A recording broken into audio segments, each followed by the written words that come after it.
What are some cooking hacks you swear by?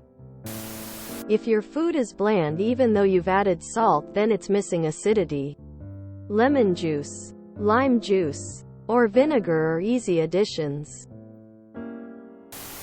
Not mine, but my wife browns the butter before she adds it to chocolate chip cookie dough, and they're the best freaking cookies I've ever eaten. Easy one: clean while you cook.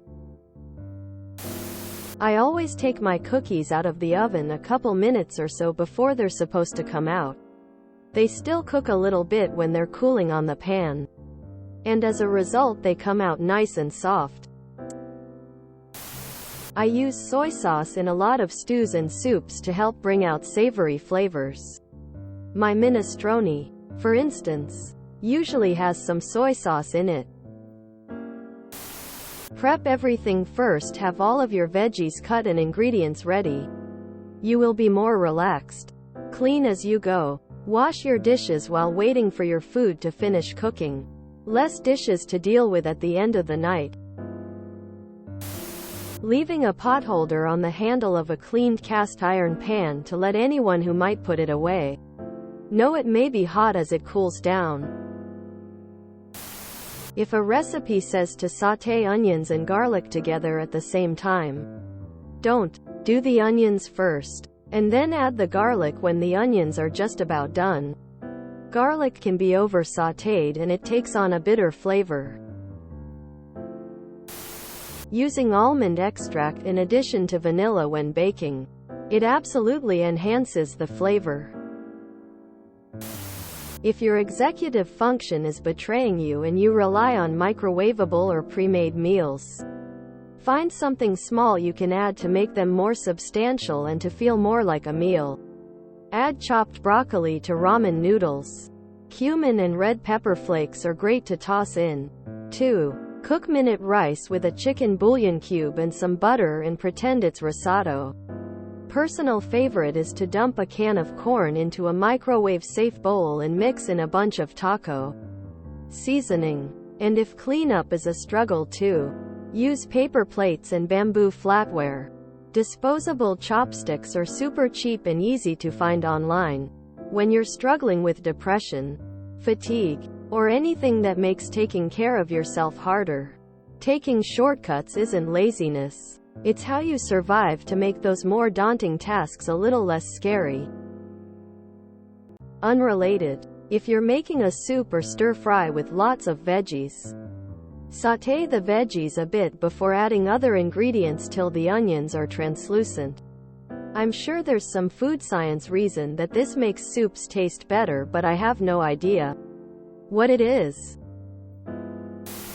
Have a cheat sheet for times things go in the oven and how long it takes so you can prepare side dishes to go with the entree. Knives. Get good knives and a sharpener. Pretty much every soup can use a little drop of lemon juice. Partially frozen chicken breasts are a lot easier to cut than fully thawed. Taste as ya cook. Boxed chocolate cake. Use cooled brewed coffee instead of the water. Richens the flavor so much. I do it with boxed brownies too. Put a damp paper towel under your cutting board to prevent it from sliding around when you are cutting. Preheat. Preheat the oven every time. Let your pan heat up, and let the oil heat up. When I sauté veggies, chopped onions, bell peppers, etc., I prep the veggies first. Add salt to the prep bowl, and let it sit for 1020 minutes before adding the veggies to the pan. The salt will penetrate the veggies and drive water out. Veggies taste better and take less time to sear and pick up color. If your frozen food has instructions for cooking from thawed, move that food from the freezer to the fridge the day before and cook it from thawed. It will almost always be better.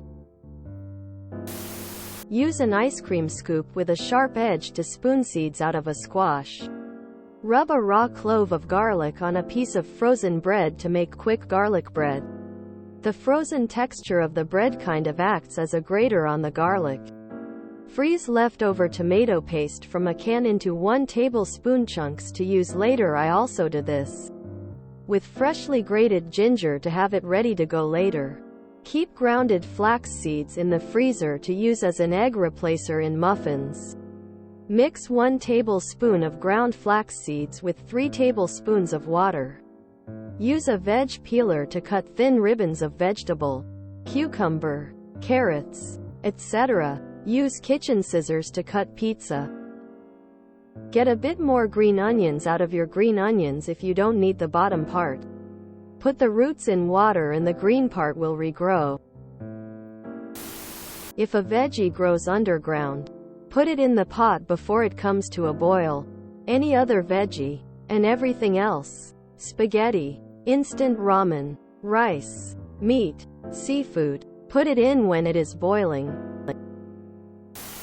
If you enjoyed this video, please check out our playlists full of similar content. Epic Ericast is like doom scrolling for your ears. Please like, share, and subscribe.